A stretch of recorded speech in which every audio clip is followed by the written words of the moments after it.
بسم اللہ الرحمن الرحیم نحمدہ ونصلی ونسلم علی رسولہ الکریم اما بعد۔ میرے عزیزو، اولاً تو آج ارادہ نہیں تھا کہ کچھ بات کروں گا، کیونکہ بظاہر یہی تھا کہ غالباً یہاں بھی عید ہو، لیکن خبروں میں یہی ہوا، یعنی صورتحال یہ بنی کہ یہاں بھی عید نہیں، اور ہندوستان سے جو خبریں آئی تو وہاں بھی عید نہیں ہے، غالباً بنگلہ دیش میں بھی نہیں ہے۔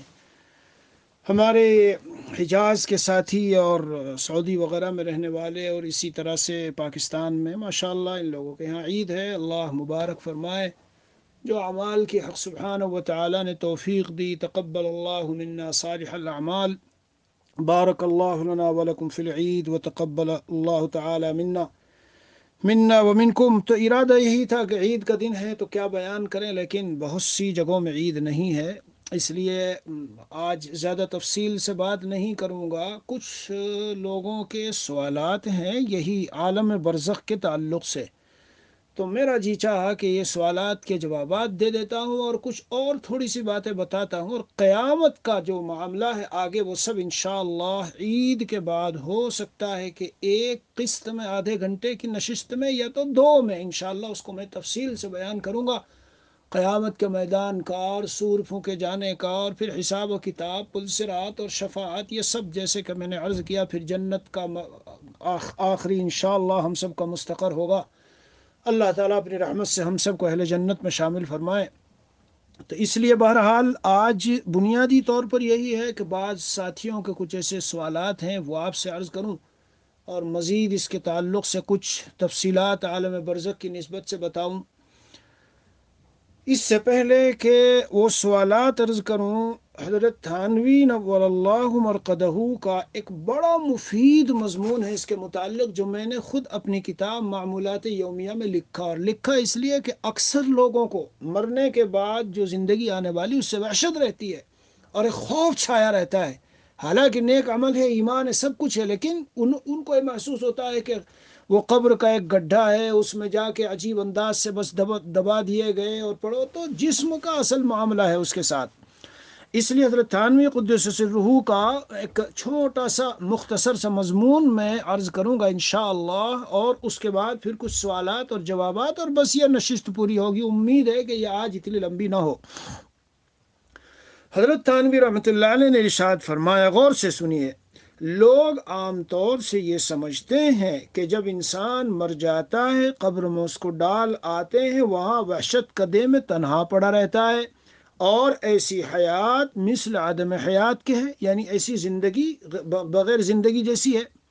صاحبو، یہ نہیں ہے، بلکہ مسلمان کے لیے وہاں بڑی راحت ہے۔ حدیث شریف میں ہے کہ ارواح اس کا استقبال کرتی ہیں، اور اس کے عزیز و قریب جو اس سے پہلے چلے گئے ہیں وہ اس سے ملتے ہیں، اور اس سے دوسرے متعلقین کی نسبت دریافت کرتے ہیں۔ کل میں نے ذکر کیا تھا۔ آگے حضرت فرماتے ہیں، اگر وہ یہ کہتا ہے کہ فلاں شخص تو مر گیا ہے، تو کہتے ہیں افسوس وہ دوزخ میں گیا ہے، ورنہ ہم سے ضرور ملتا، اور اس سے ان کو غم ہوتا ہے۔ غرض موت کے بعد مردے اس طرح باہم یعنی آپس میں خوش ہو کر ملتے جلتے ہیں۔ لوگ سمجھتے ہوں گے کہ بس مرنے کے بعد الو کی طرح پڑے رہیں گے۔ لا حول ولا قوت الا باللہ، یہ بات نہیں۔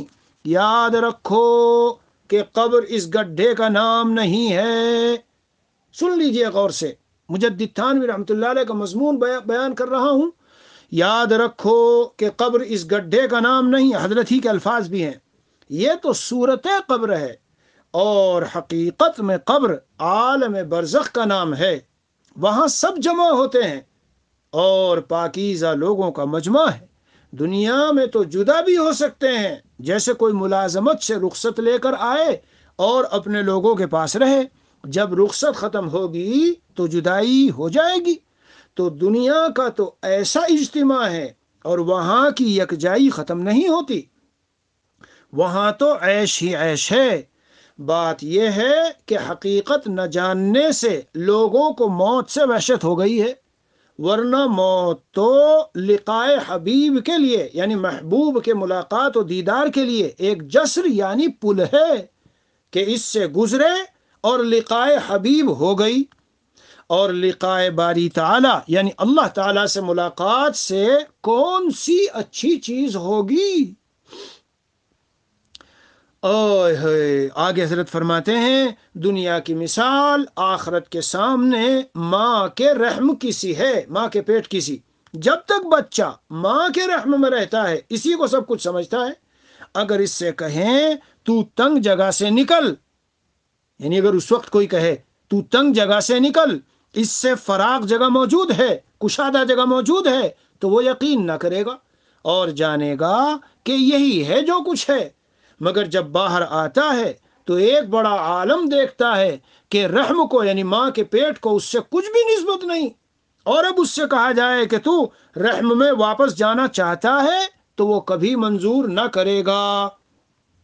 اسی طرح دنیا بمقابلے آخرت کے بالکل تنگ ہے۔ جب یہاں سے جاؤ گے تو شکر کرو گے۔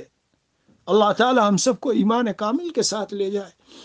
جب یہاں سے جاؤ گے تو شکر کرو گے اور دنیا میں ہرگز نہ آنا چاہو گے۔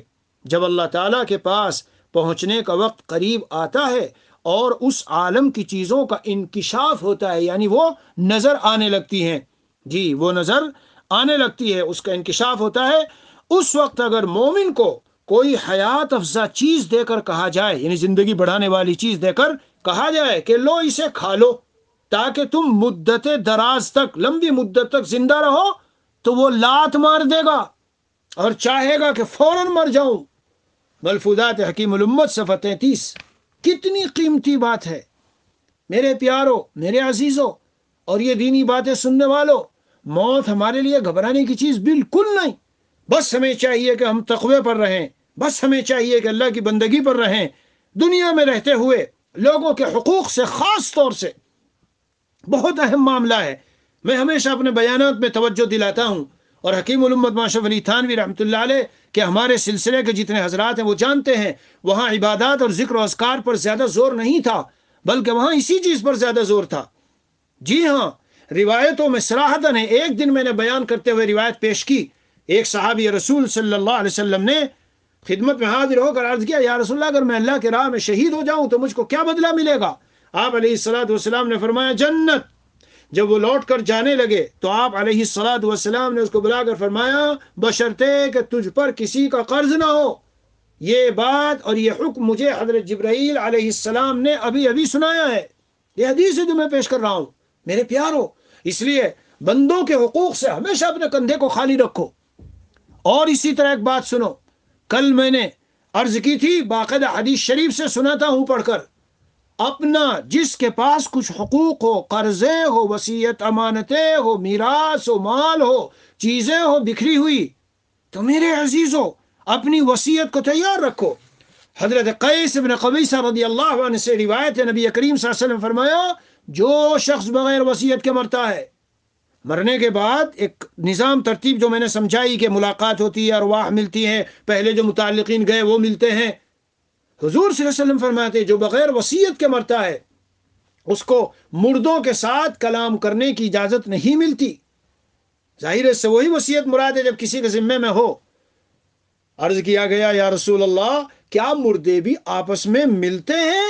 فرمایا ہاں بالکل، باہم آپس میں ملتے جلتے ہیں، ایک دوسرے کو پہچانتے ہیں۔ ایک اور روایت میں تفصیل سے ہے، نبی کریم علیہ الصلاۃ والسلام سے حضرت ام بشر بن برا رضی اللہ عنہا نے دریافت کیا، ایک خاتون نے، صحابیہ نے عرض کیا، پوچھا اللہ کے رسول کیا مردے آپس میں ایک دوسرے کو پہچانتے ہیں؟ کتنا پیارا جواب ہے کہ دل باغ و بہار ہو جائے، دل باغ و بہار ہو جائے۔ ارشاد فرمایا جس کا خلاصہ یہ ہے کہ یہ جو روح مطمئنہ ہوتی ہے، ایمان والے کی جو روح ہے، یہ جنت میں سبز پرندوں کے قالب میں ہوتی ہے۔ تو اگر پرندے درختوں کی ڈالیوں میں ایک دوسرے کو پہچانتے ہیں، اور ظاہر ہے کہ پہچانتے ہیں، تو یہ روحیں ایک دوسرے کو کیوں نہیں پہچانیں گی؟ جی آپ علیہ الصلاۃ والسلام نے ایسی شاندار مثال سے واضح کر کے بتایا، یہ ہماری ارواح سبز پرندوں کے قالب میں رہتی ہے، تو جب جس طرح اور درختوں میں رہتی ہے، مختلف احوال ہے، میں ابھی کچھ آگے تفصیل سوال جواب کے ضمن میں بتاؤں گا۔ بہرحال مومنین کے ارواح کے سب اچھے احوال ہیں، سبز پرندوں کے قالب میں رہتی ہے، اور درخت کے اوپر لٹکتی ہے، بہشت میں جہاں چاہتی ہے کھاتی پھرتی ہیں، اسی طرح ساتویں آسمان میں رہتی ہیں، وہاں سے جو جنت میں ان کے ٹھکانے ان کو دیکھتی رہتی ہیں۔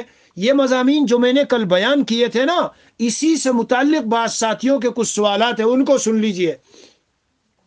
سوالات کیا ہے؟ ایک صاحب کا سوال ہے، اور حقیقت آپ حضرات سے عرض کروں کہ اس میں سے بعض سوالات خود میرے بھی ہیں، مجھ کو بھی وہ سوالات برسوں سے کھٹکتے تھے، لیکن اللہ کی توفیق سے اور یہ جو کچھ ایک سلسلہ ہے ہمارا بیانات کا، تو جب مطالعہ کیا، تحقیقات کی اور چیزیں دیکھی، ادھر دیکھی ادھر دیکھی، تو بڑا قلب کو اطمینان ہوا، بڑا معاملہ بالکل یعنی عالم برزخ کا بالکل ایسے کھل کے سمجھ میں آ گیا الحمدللہ کہ بندے مومن کا کیا نظام۔ تو خیر، ایک سائل کا سوال ہے کہ حضرت یہ جو علیین اور سجین ہے، یہاں مومنین کے اعمال کا گویا کہ ایک سمجھ لیجئے کہ دیوان اور رجسٹر ہے، یہ اچھے لوگوں کا علیین اور بروں کا وہ، یا ارواح کا مستقر ہے، روحوں کے ٹھہرنے کی جگہ ہے، اچھے لوگوں کے علیین میں اور برے لوگوں کی وہاں سجین میں؟ یہ ایک شخص کا سوال ہے۔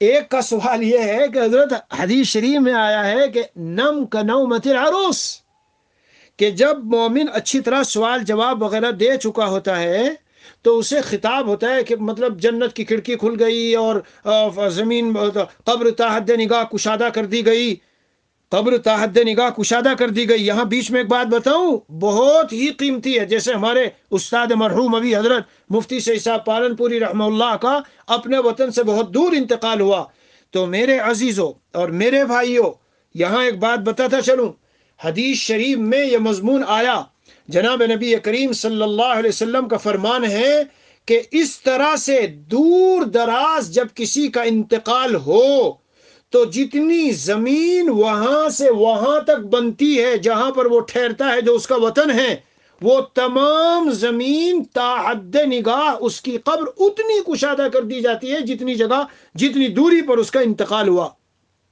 سبحان اللہ۔ حضرت ابن عمر رضی اللہ عنہ کی روایت ہے، یہ جب آدمی اپنے غیر مولد وطن میں مرتا ہے تو اس کو وہاں سے لے کر جہاں اس کا چلنا پھرنا ختم ہوا، یعنی جہاں انتقال ہوا ہے، اس کی قبر میں اتنی کشادگی کر دی جاتی ہے۔ حکیم الامت تھانوی نے اس حدیث کو نقل کر کے لکھا کہ اس سے پردیس میں مرنے کی فضیلت ثابت ہوئی، جس سے اکثر محبان دنیا گھبراتے ہیں، دنیا کے محبت رکھنے والے گھبراتے ہیں، اور کہاں کہاں سے لاشیں منگاتے ہیں، اور کتنی دور دور سے وہاں مر گیا لاؤ جی دفن یہاں کریں گے، وہاں مر گیا لاؤ جی دفن ارے بھائی سنت کے خلاف ہے، اس میں نور نہیں ہوگا، اس میں وہ بات نہیں ہوگی جو سنت کے مطابق کرنے میں ہے۔ جائز روزی کمانے والا بھی اس فضیلت میں ہے، دین کے لیے سفر کرنے والا بھی اس فضیلت میں ہے، جائز دینی کام کسی کام کے لیے جانے والا بھی اس فضیلت میں ہے۔ بہرحال جو بات مین ہے وہ سمجھ لو کہ سوال یہ ہے کہ حدیث شریف میں آیا، کہا جاتا ہے نم کنومۃ العروس، دلہن کی طرح سو جا، الذی لا یقظہ، جی جس کو نہیں بیدار کرتا، الا احبھا الی، مگر جو سب سے زیادہ چہیتا اور لاڈلا وہاں۔ خیر، تو بظاہر ایسا معلوم ہو رہا ہے کہ قبر میں روح رہتی ہے، اور وہیں اسے خطاب ہے کہ بس تو قبر میں قیامت تک سو جا۔ سننا سمجھنا غور سے، یہ میرے اشکال بھی ہیں، خود میرے بعدوں نے سوال کیے ہیں لیکن خود میرے ذہن میں اب تک کھٹکتے تھے۔ اسی طرح جب بھی میں یہ آیت پڑھتا تھا وَنُفِخَ فِي الصُّورِ فَإِذَا هُمْ مِنَ الْأَجْدَاثِ إِلَىٰ رَبِّهِمْ يَنْسِلُونَ، تو مجھے یہی بات کھٹکتی تھی۔ آج تو الحمدللہ سب چیزوں کا مطالعہ کیا تو ذہن میں آ گئی بات کہ قبروں سے جب سور پھونکا جائے گا وہ نکل کے تیزی سے دوڑے ہوئے اپنے رب کی طرف چلیں گے، اور ایک روایت میں ہے فَإِذَا هُمْ قِيَامٌ يَنْظُرُونَ، وہ اچانک کھڑے ہو کے بڑی حیرت سے دیکھ رہے ہوں گے۔ یہ سب باتیں میں تفصیل سے بیان کروں گا۔ قالوا یا ویلنا من بعثنا من مرقدنا، کس نے ہم کو اس مرقد سے ہمارے اٹھا دیا۔ بہرحال یہاں یہ بات ذہن میں آتی ہے بظاہر کہ وہی جو قبر کا گڈھا ہے وہی سب کچھ ہے، وہیں سے باعث ہو رہا ہے، وہیں سے اٹھا جا رہا ہے۔ اور آپ نے کل بیان میں بتایا کہ یہ ارواح جو ہیں یہ تو کہیں اور رہتی ہے، عرش کے وہاں ساتویں آسمان پہ رہتی ہے، علیین میں رہتی ہے، اور جنت کے جو درخت ہیں اس میں رہتی ہے، اور جہاں چاہتی ہے چرتی ہے۔ یہ ہے سوال۔ اگر اس سوال کا تفصیل سے جواب دینے جاؤں تو وہ تو بہت لمبا ہے، یعنی اس میں بڑی تفصیلات ہیں، لیکن میرے عزیزوں میں ساری تفصیلات کو خلاصہ نکال کر سمیٹ کر بتاتا ہوں، خلاصہ نکال کر سمیٹ کر بتاتا ہوں۔ علیین اس مقام کا نام ہے جس میں اللہ والے اور نیک لوگوں کی ارواح سعداء، حضرت مفتی محمد صلی اللہ گنگوہی نے لکھا اپنے فتاوی میں، ارواح سعداء یعنی نیک اور نیک بخت لوگوں کی روحیں بعد الموت پہنچ جاتی ہیں۔ اور سجین اس مقام کا نام ہے جس میں ارواح اشقیاء بدبخت لوگوں کی روحیں بعد الموت پہنچ جاتی ہیں، اور پھر یہ اپنی اپنی قبروں سے ان کا ایک تعلق اور کنیکشن رہتا ہے، اور اسی تعلق اور اتصال و کنیکشن سے اپنی قبروں اور اجسام کے ساتھ جو ان کا خاص تعلق اور اتصال ہے، جب ان کا حشر ہوگا تو اس دن اسی جگہ سے اپنا اس خاص تعلق کے ساتھ یہ اٹھیں گی، اور یہ تعلق کم زیادہ ہوتا رہتا ہے۔ مومن کی روح جمعرات کی اور جمعے کے اندر، جمعے میں خاص طور سے اس کا جسم سے زیادہ ربط بڑھ جاتا ہے، اسی لیے جمعے کو مسنون اور سنت ہے کہ ایصال ثواب مطلب جائے اور قبر کی زیارت کرے، اور یہ کنیکشن رہتا ہے، اسی لیے زیارت مسنون ہے، ورنہ تو بس یہیں سے ثواب پہنچائے وہ اور وہ دونوں برابر ہوتے۔ ارواح المؤمنین فی علیین وارواح الکفار فی سجین ولکل روح بجسدها اتصال معنوی لا يشبه الاتصال فی الحیاة الدنیا بل اشبہ شیء به حال النائم۔ یہ عربی کی عبارت ابن حجر اسقلانی وغیرہ رحمۃ اللہ علیہ کے حوالے سے لکھی ہے، جس کا خلاصہ یہ ہے کہ اصل تو اس کا مستقر، مومنین کی روح کا مستقر علیین اور کافروں کا سجین، لیکن ہر روح کا جسم سے ایک اتصال معنوی ہے، ایک جوڑ ہے، کنیکشن ہے۔ دنیا میں اس کنیکشن کو سمجھا نہیں جا سکتا، بس جس طرح سونے والا حالت نیند میں خواب دیکھتا ہے تو اس کی روح ادھر ادھر ہوتی ہے، سمجھ لو کہ اس طرح سے روح کہیں پھر رہی ہے اور جسم افریقہ کے اس مکان میں ہے، تعلق ہے قائم بس، لیکن یہ بھی اس کیفیت کو پوری کو نہیں سمجھایا جا سکتا اس سے، وہ تو اصل مرنے کے بعد ہی وہ زیادہ مضبوط والا کنیکشن اور تعلق ہے۔ اور میں نے ایک مثال آج کے حالات میں دی تھی، جیسے سیٹلائٹ سسٹم سے ہمارے فونوں کا کنیکشن۔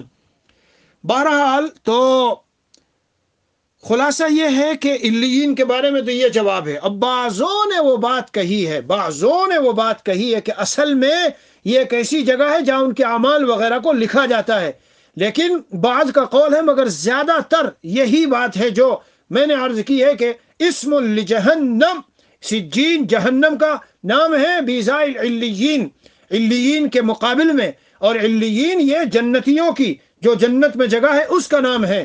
اللہ کے نیک بندے، خاص بندے، ارواح المؤمنین فی علیین فی السماء السابعہ وارواح الکفار فی سجین فی الارض السابعہ تحت جند ابلیس۔ حضرت کعب کے حوالے سے یہ عبارت لکھی ہے۔ علی کل حال اللہ عز و جل اپنی رحمت سے ہمیں علیین میں پہنچائے۔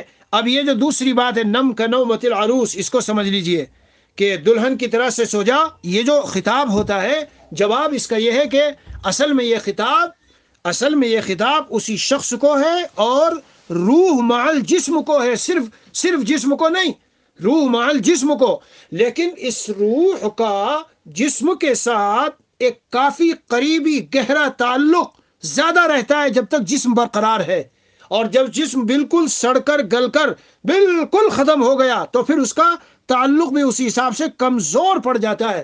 تو بہرحال ہمیشہ سوتے ہی رہنا اور ہر ایک کے لیے سوتے ہی رہنا، یہ بات اس میں نہیں ہے۔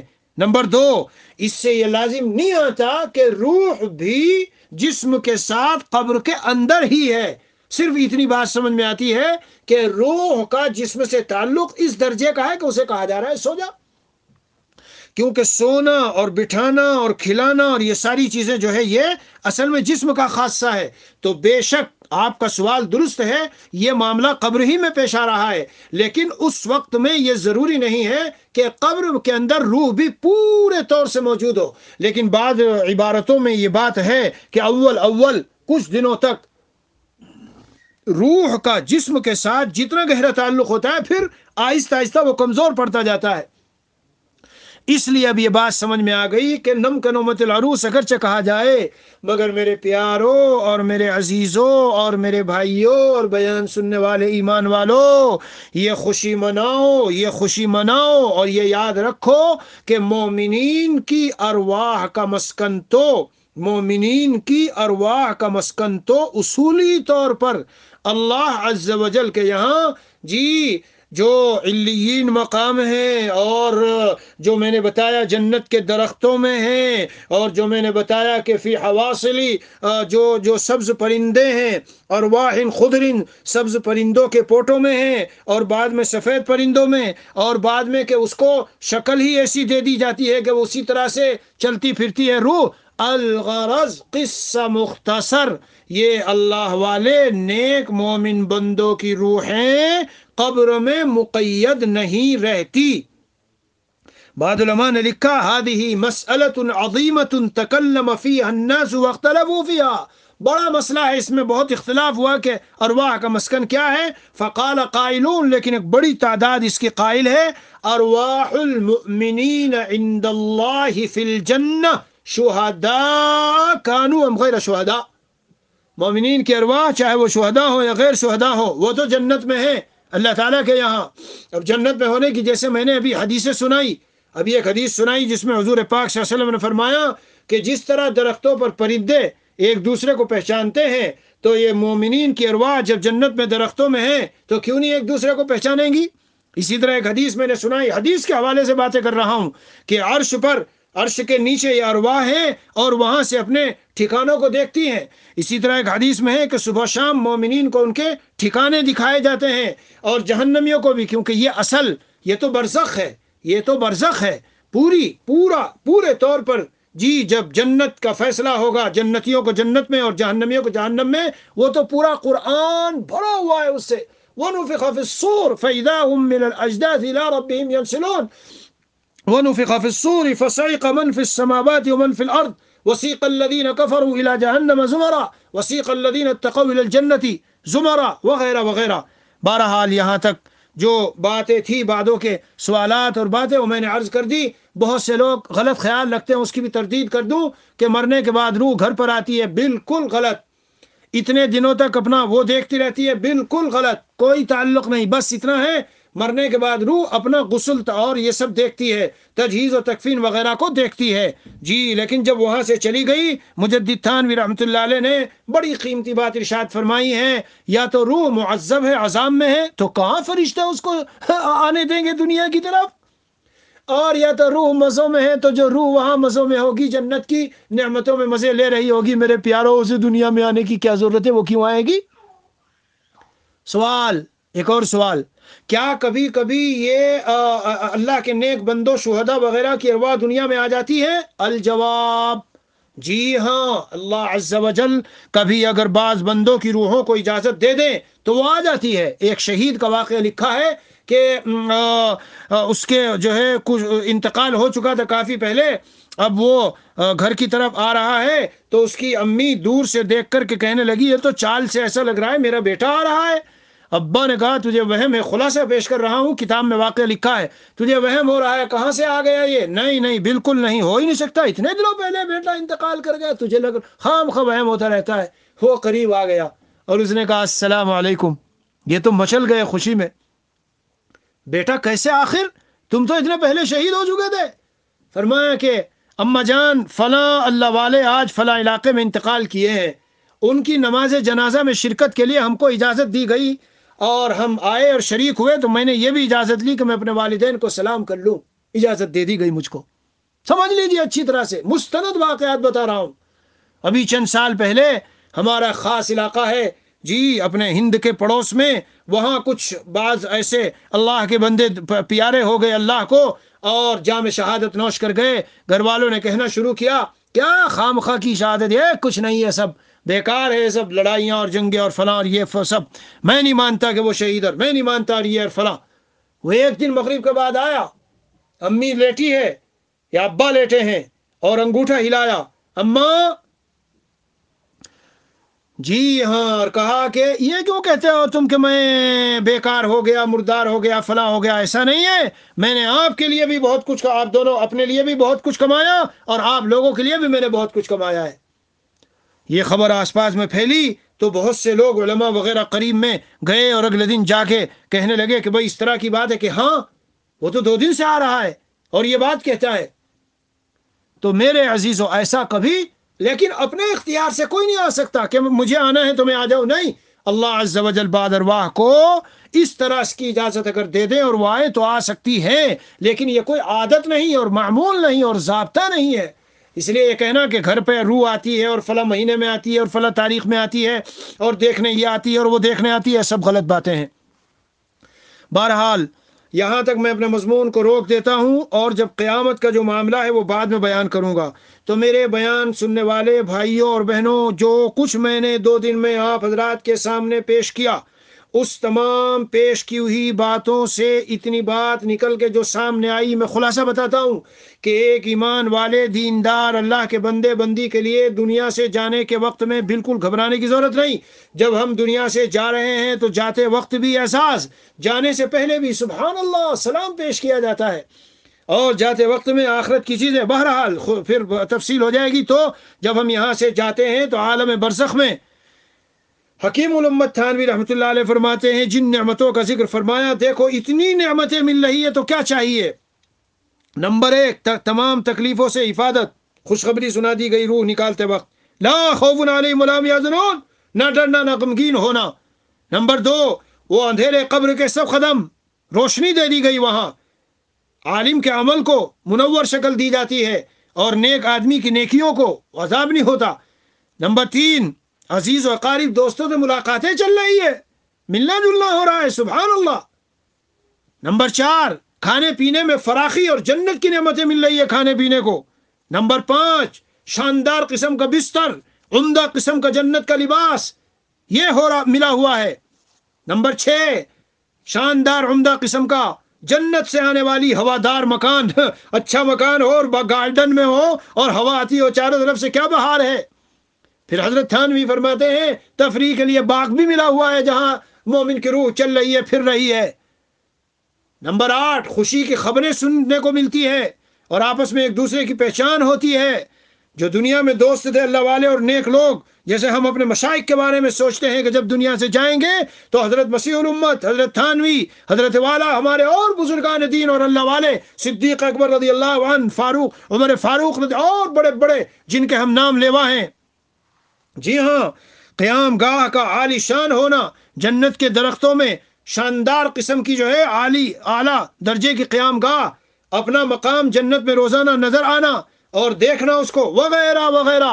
القصہ مختصر، جتنی دنیا میں مختلف قسم کی نعمتیں ہیں، بس میرے بھائیو ایمان اور تقوی پہ رہو۔ ایمان ایمان ایمان، آج ایمان کے لالے پڑ رہے ہیں، سمجھ رہے نا؟ ڈاکہ ڈالا جا رہا ہے نیٹ کے ذریعے سے ہمارے بچوں کے ایمان پر، ان کے اندر ایسے شکوک و شبہات، ان کالج یونیورسٹیوں میں جو دنیاوی لائن کے لوگ پڑھتے ہیں، ایسے سے دینی حکموں میں شکوک و شبہات ڈال دیے جاتے ہیں کہ بہت خطرناک معاملہ ہے۔ ایمان چلا جاتا ہے، نام کا مسلمان رہے گا، کبھی نماز روزہ بھی کرے گا، لیکن اندر ایسے عقیدے بھر جاتے ہیں کہ ایمان خطرے میں پڑ جاتا ہے۔ تو ایمان سلامت رہے اور تقوی سلامت رہے تو پھر تو دنیا سے جانے والا بہار ہی بہار میں ہے اور مزوں ہی مزوں میں ہے۔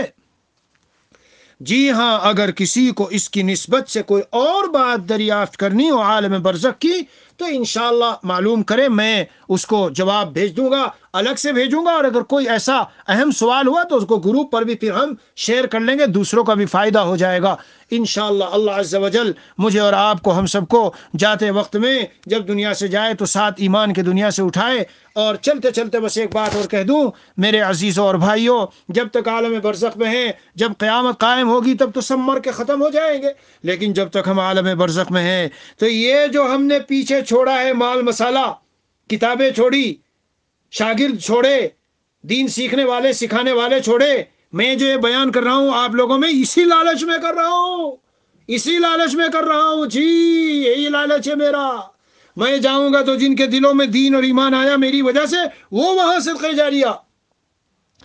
جو قبر میں ہیں عالم برزخ میں ان کی مثال ایسے جو ڈوبتے آدمی کی کہ وہ اس کو انتظار رہتا ہے کہ کسی طریقے سے دنیا والے جو ہے کچھ مجھ کو پہنچا دے. روایتوں میں ہے اے ایمان والو خلاصہ ہے جب صدقہ دیا کرو اپنی طرف سے دیتے ہو والدین کی طرف سے بھی دیا کرو. اور عجیب مضمون ہے کہ تمہارے ثواب میں کوئی کمی نہیں ہوگی. نفل پڑھا کرو تو والدین کی طرف سے اپنے والدین کی طرف سے جو اقربا حصہ چلے گئے ان کی طرف سے جیسے عمرہ کرنا ہے طواف کرنا ہے ان کی طرف سے بھی کر لو. صدقات ان کی طرف سے بھی دے دو. حدیث شریف میں ہے جس کا ایک مفہوم ہے اللہ عز و جل اہل قبور پر دنیا والوں کی دعاؤں کی برکت سے پہاڑوں کے برابر ثواب پہنچاتا ہے. جی کوئی عذاب میں ہے روایتوں کا خلاصہ پیش کر رہا ہوں تفصیل کا وقت نہیں ہے. عذاب میں ہے 2 دن کے بعد خواب میں دیکھا کہ ارے عذاب ختم کہ ہاں فلاں نے میرے لیے رو رو کے دعائیں مانگی ہے فلاں نے ایصال ثواب کیا ہے. یاد رکھو یہ سب قیامت آنے تک ہے. جب قیامت آئے گی سارا نظام درہم برہم. جی ہاں حتیٰ کہ یہ عالم برزخ میں اولاد سے والدین کو اولاد سے اور دنیا کے متعلقین اور جو صدقہ جاریہ درسگاہ بنوائی اور یہ مدرسے سب جانتے ہیں آپ لوگ ان کا نفع مستقل پہنچتا رہتا ہے. حتیٰ کہ یہاں تک روایتوں میں موجود ہے نیک صالح آدمی کے پاس اگر دفن ہو ایک روایت میں ہے کہ پوچھا گیا رسول اللہ کیا اس سے فائدہ ہوتا ہے تو آپ صلی اللہ علیہ وسلم نے ارشاد فرمایا اچھے پڑوسی سے دنیا میں فائدہ ہوتا کہ نہیں. فرمایا کہ ہاں تو کہا کہ بس اسی طرح سے اگر اللہ والے کے پاس تدفین ہو تو وہاں بھی فائدہ ہوتا ہے. ایک شخص عذاب میں مبتلا تھا بعد میں دیکھا گیا کہ راحت اور آرام میں ہے. پوچھا کہ کیا ہوا کہ فلاں اللہ والا ہمارے پڑوس میں دفن ہوا تو 40 مردے جو عذاب میں تھے سب کی بخشش ہو گئی اس اللہ والے کی وجہ سے. اپنی اولاد کو اللہ والا بناؤ نیک بناؤ دیندار اور دین سکھاؤ بہاریں آ جائیں گی مزے دنیا میں بھی اور آخرت میں بھی. ہاں مرنے کے بعد جب ان کی دعائیں میں آپ کو بتاتا ہوں میری والدہ کا انتقال کم از کم 30 سال پہلے ہوا. آج بھی میرے لیے ایسی ہے جیسے کہ آج ابھی زندہ تھی اور ابھی صبح میں انتقال ہوا ہو. شاید زندگی کا کوئی دن کوئی رات کبھی ایسا گزر گیا ہوگا میں نہیں جانتا کہ جب وہ ہماری دعاؤں میں نہ ہو. اور کیوں نہ ہو ان کے احسانات ہیں مگر یہ احسانات جبھی تو بچہ پہچانے گا جب آپ نے اس کو دین سکھایا قدر بتائی اور اس کو اسلام شریعت سکھائی تو اس کو پتا ہے کہ ہاں والدین کے کیا حقوق ہے. بیان میرے سارے موضوعات پہ ہو چکے. والدین کا کتنا ظلم ہے اپنی اولاد پر آج وہ میں نے بیان کیا ہے. اولاد کا تو شکوہ کرتے ہیں ہم کہ اولاد ہماری فرما بردار نہیں. تم نے کیا کیا ہے والدین کے اولاد کے ساتھ ان کو تباہ و بربادی کے لائن پہ لگایا ہے. کوئی دینی حق ان کا ادا نہیں کیا. اس لیے اس سے بھی غافل نہ رہو. دنیا میں رہتے ہوئے مال ہے اولاد ہے ان کو ایسا لگاؤ اس طرح سے کہ وہ صدقہ جاریہ بنے پھر وہ تمہارے لیے دعائیں کریں. بس مضمون ختم. ہم نے سوچا کہ تھوڑی سی بات ہو جائے گی آج کچھ سوال جواب اور کچھ عالم برزخ کا لیکن یہ پورا عنوان ہو گیا. کوئی حرج نہیں ہے بھائی جس کا جی چاہے سنے اطمینان سے سنے فائدہ اٹھائے اور جس کے پاس وقت نہیں ہے تو وہ جانے بھائی. ٹھیک ہے بس اسی پر بات ختم ہے. وصلی اللہ نبی الکریم وعلی آلہ واصحابہ اجمعین والحمد للہ رب العالمین.